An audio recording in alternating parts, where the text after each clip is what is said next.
Hello and welcome to Not Enough Cheese, quite literally YouTube's most popular washing up show, the antidote to cookery shows.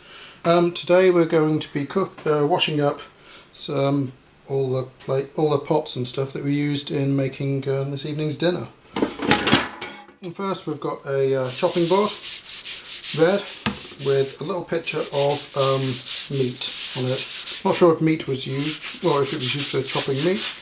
Oh, there we go.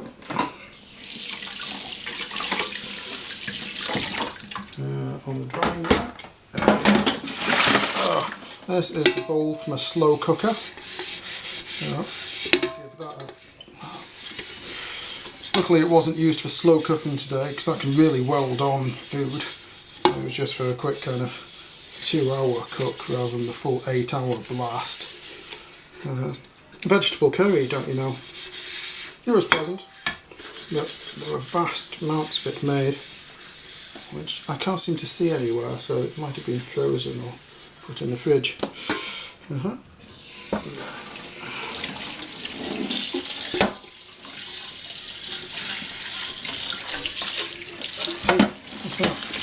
Oh, there's something encrusted on it.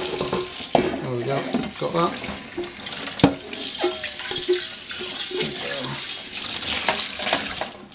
There we go. If you rinse with hot water, then it dries quicker. There's a little tip for you. But of course, washing up fans, you'd probably know that already. Here we have a very small roasting tin, possibly used for doing chips for my little boy, who only eats chips. Despite his kind of nutritional deficiencies, he's an active lad. Went swimming today and dancing. Although when you're a 2.5-year-old, dancing is just basically running around squealing. Don't even know if there's music involved. Yeah. Here we have a measuring jug. Now it's got brown encrusted stuff at the bottom, but that's been there for a couple of months now. I'm not really sure if it's going to come off. Hasn't killed us. And it probably just adds flavour to the proceedings. So, yeah, nothing visibly encrusted on the outside.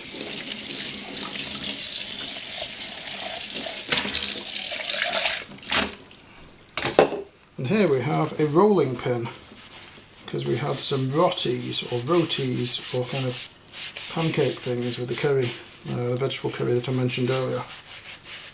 And sometimes you can get quite a lot of the dough stuck to it, but no, in this case, none. So does that go vertically to dry? Yes. Pink lid from something or other. What do we have that has a pink lid? I don't know. Put that to dry. A very small teapot lid, small green teapot. Now the problem with this is that it never seems to dry on the inside, so I'm always worried that there'll be some small colony of fungus just growing on the inside. Because there's no way to kind of leave it to dry with that, where it doesn't kind of pool. Now here we have a slightly larger teapot lid, white, with the same problem, that it's got an overhang, so there's no way to leave it to dry. Might get in there with a tea towel later.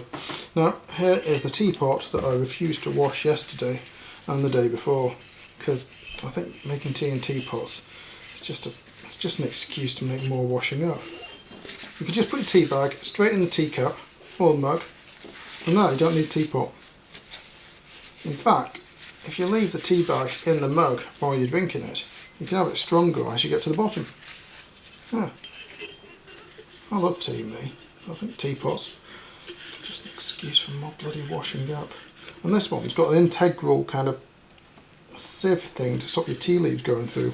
So, but it means there's a kind of a sealed section, which I reckon again a small colony of bacteria and fungus will be growing. And there's no way to get it cleaned out.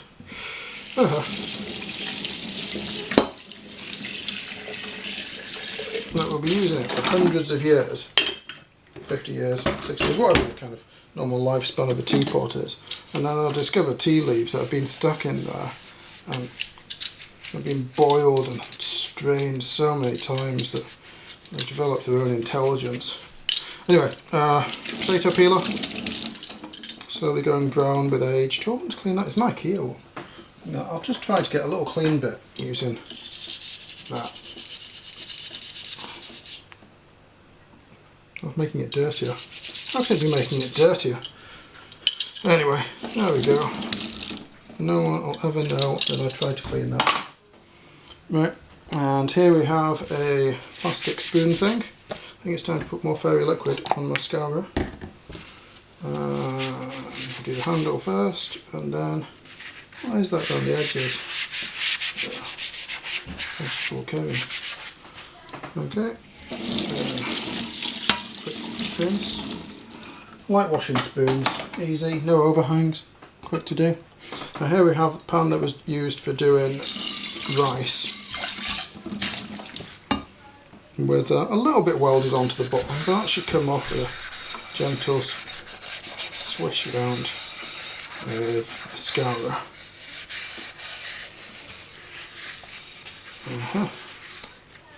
Do you really need to clean the handles of saucepans?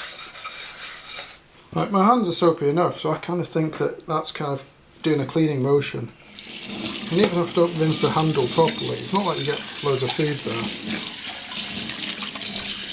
It's like washing the underside of plates though. You really ought to. Right. No encrusted bits, but there are bits where the non-stickness is coming off. Right, now we have a frying pan, which we use to do the rotis. So how many kind of things was that? 3 or 4 main kind of pans? Not a record, but above average number. Above median. Probably do all this with just 2. You do the rotis in the saucepan first, in the frying pan first, and then do the curry in the frying pan. And then you could probably just use the saucepan for doing the other stuff. Yeah? Does that sound like it? No, anyway, it's not really my choice. I'll just do the washing up. Now, on the bottom there are some kind of black bits that have been there for many years, and I don't really have the time to kind of scour it all off, but I reckon if I do a couple of degrees of the kind of the whole, what's it called, circumference? Well, the whole thing each night, or each time we use it, then eventually it'll all be clean, unless I get back round to 12 o'clock and it's dirty again. It's got black stuff. Brown around the edges. Oh god, I don't even think about doing the edges. But it's really satisfying though when you do get a clean bit, and then the clean bit gets bigger and bigger.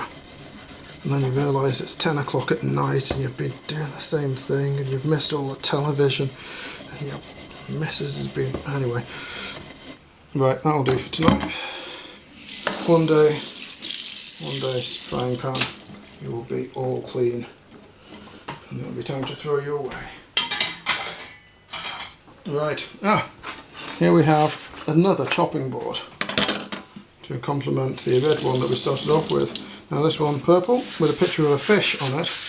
Does anyone actually use the kind of correct chopping boards for all the different things, the fish and the meat and the vegetables and whatever the blue one's supposed to be?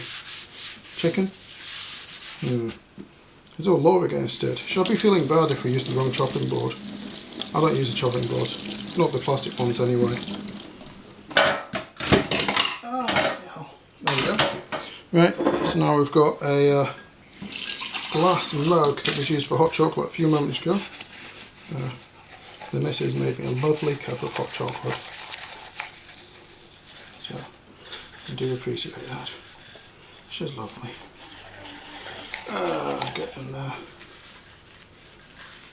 Clean the bottom. Why? It's not as if the bottom is ever going to come into contact with food or drink.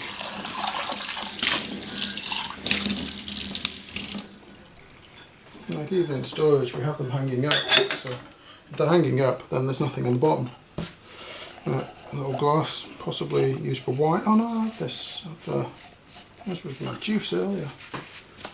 Right, there we go. Inside and outside. Use hot water to rinse it so it dries quicker. Now, a fish slice, or whatever you want to call that. I use it for absolutely everything when I'm cooking. Easy to clean, and there's something kind of, I don't know, manly? No, not manly. Something satisfying about using all wooden implements. You don't get the same with plastic. Right, scissors. Now, I'm not entirely comfortable with people using scissors for cooking. Like when you're doing soup, and you've got kind of stringy vegetables and stuff in it. Who uses scissors to chop the vegetables? Or to chop cheese? Scissors. It makes no sense. You use scissors for cutting paper or cardboard or fabrics or large flat things. Not in the kitchen. Yeah, here we are. Right, a spoon. There. There we go.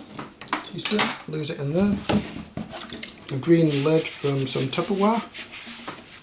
No idea where the rest of the Tupperware is. It's going to sneak up on me, isn't it? It's going to need washing up. And can you see? Oh, God, there's a bit. What's that? Paint? Paint. This isn't the lid from his. Oh, it's the lid from his crayons. Yeah. Of course, he's got so many crayons now. The lid doesn't fit on his crayon tub. Speaking of lids, there's the saucepan lid. Glass. It's a good size, so we use it for many different saucepans, not just the one that it's supposed to be with, the red one. But why am I even bothering cleaning it? No food ever reaches the lid. All you get is steam, and that's pretty sterile as it is. Can I prop that on?